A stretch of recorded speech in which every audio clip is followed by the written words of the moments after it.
And then Allah Himself says, so what do you think I'm talking about? What is this top of the hill that people should be competing for, pushing each other for to get to the top? وَمَا أَدْرَاكَ مَا الْعَقَبَةُ.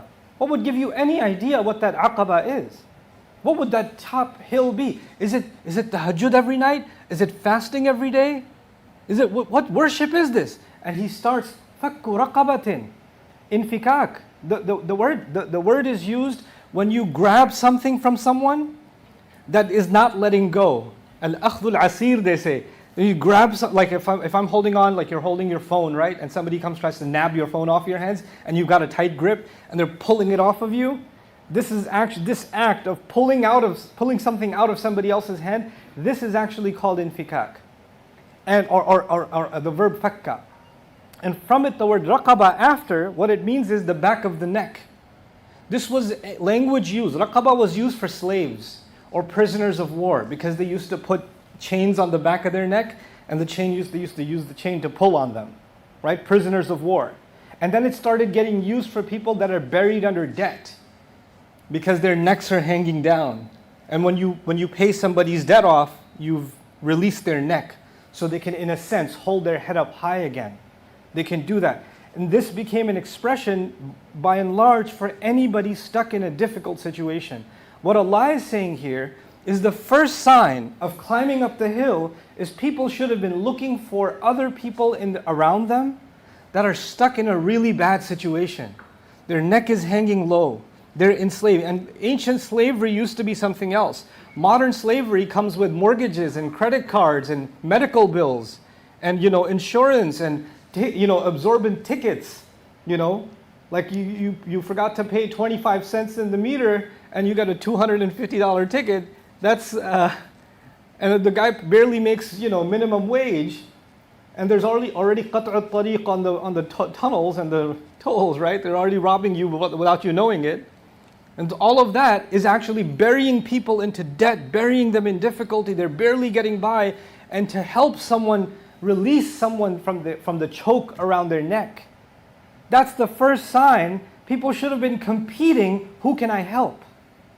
And this is really important, because when you and I live in a capitalist mindset, you know what that is? Look out for number one. You better save up because you got to get this car. You better save up because you have these plans. Why can't you just get that for? And even people around you, you're about to give somebody some charity, and a family member comes and says, "What? You don't have kids? We don't have to get a new fridge? We don't have to do this? Why are you spending on them?" No, but they're in trouble. Yeah, everybody's in trouble. Maybe tomorrow you'll be in trouble. You don't have to be so generous, okay? Somebody else can help them. They're not dying. It's okay. They'll survive, right?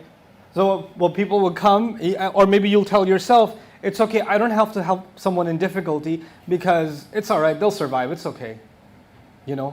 Instead, making excuses to not help someone, these are the people who would be fighting each other, who's going to get to help that person first. This is an uphill climb. It's not an easy thing to do. In fact, the imagery was used, like Ibn Ashur says in At-Tahrir wa Tanweer, he says this imagery was used because it requires a lot of mashaqqat an-nafs. It's really hard on a person to get to the point where the way they're competing for things they enjoy, they're competing for giving somebody help. They're jumping, leaping at the opportunity to help somebody. This is a sign of Iman. فَكُّ رَقَبَةٍ أَوْ إِطْعَامٌ فِي يَوْمٍ ذِي مَسْغَبَةٍ. Beautiful words, the first two. He says, or feeding, any kind of feeding. In a time when it's difficult, even for you it's difficult to even come up with a full meal. You take that half meal and you cut it into 2 quarters and you give one of those away. Like he says in another place in the Quran, وَيُؤْثِرُونَ عَلَىٰ أَنفُسِهِمْ وَلَوْ كَانَ بِهِمْ خَصَاصَةٌ. When he was talking about the Ansar, Allah said they give other people preference over themselves even when they're starving. So this is the second quality he mentions. Just give somebody something to eat. Give them a little bit.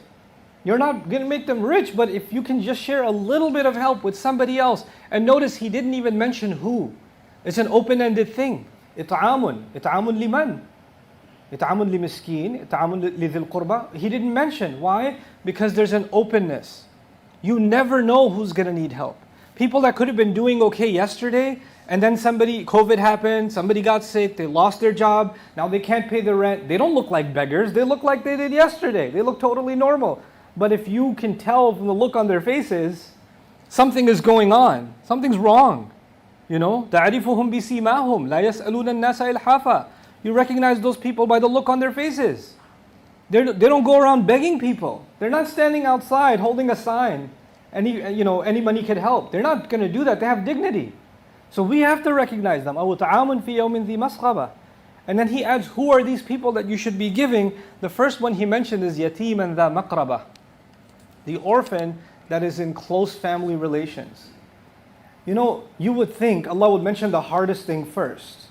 And you would think intuitively, helping your relatives is easy, right? The relatives come first.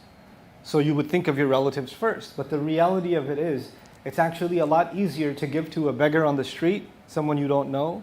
It's a lot harder to give inside your own family, because family comes with a lot of politics. Why did you give this one? Why didn't you give that one? So you want to give your side of the family. You don't want to give my side of the family. So you think they're worth it? And so you're going to hear a lot. So you're like, you know what? I'm just going to wire my money to a different continent. Y'all do whatever you want to do with that, but I'm not going to give my family. Because if I give something in my family, I'm going to have trouble from my in-laws, or I'm going to have trouble from my mother because I gave my father's side of the family, or I'm going to have trouble from my father because I gave to my mother's side of the family. And then of course inside family there's also feuds and fights. So when you have fights with somebody, you fought your uncle, you fought your cousin, whoever, right? Now that you fought them, it doesn't matter that they're yatim. I hate that guy, I'm not going to help him. Why would I help him? Remember what he said to me that other year? I still remember the insults at that wedding. I'm never going to help this guy. You hold a grudge. Because you know, the people you deal with the most are the people that agitate you the most. The people that you spend the most time with are the people that get on your nerves, get on my nerves the most. We can be friends until we go on a road trip. Then everything I do is going to annoy you, and everything you do is going to annoy me, because we spend more time with each other. Family spends a lot of time with each other. You know, for Eid, we're like, oh, Eid, the whole family is going to get together. 6 hours later, like, when are these people going home? I can't deal with this, because family is hard to deal with. That's difficult relationships. And inside of our families, there are people who need help. Even, doesn't matter how I feel about them. It doesn't matter if I like their personality or not. It doesn't matter what I feel about the previous fight that's carrying on for the last 20 years or the generations. None of that's important. This is a difficult thing to climb. You have to overcome your personal bias. You have to overcome your anxiety of what people are going to say. You have to overcome the pressure maybe inside your own family. I have to come over that pressure in my own family and still help someone who I believe should be helped. Regardless of who's going to say what. This is yatiman dha maqraba.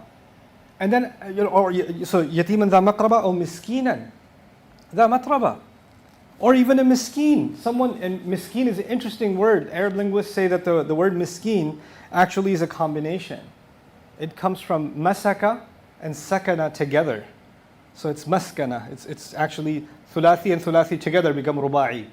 So what this means is someone who's stuck in a situation and they can't get out of that situation. That's what a miskin is. Miskin is not just a poor person. A miskin is someone stuck in a difficult situation. Like for example, somebody was driving an Uber or a taxi. That's how they were making their living, right? And then they developed an eye infection. Now their eyesight is no good. They can't drive anymore, right? And so now they want to be able to work, but they're in a medical situation where they can't earn that living anymore. This would become a miskin. Somebody who's stuck and is not able to help themselves out of a situation. And so he says people that are stuck, they can spiral down to the point where they are dha matraba, they are in the dirt. They're in the dirt. What that means is what? They're humiliated. They're not covered anymore. Maybe they're becoming homeless. Because turab comes when you're outside and traveling, right? They're losing the roof over their head. These are the people that Allah Azza wa Jal wants us to look out for and say and actually compete in looking out for them. Assalamu alaikum wa rahmatullah. If you enjoyed this video, please do share it with friends and family.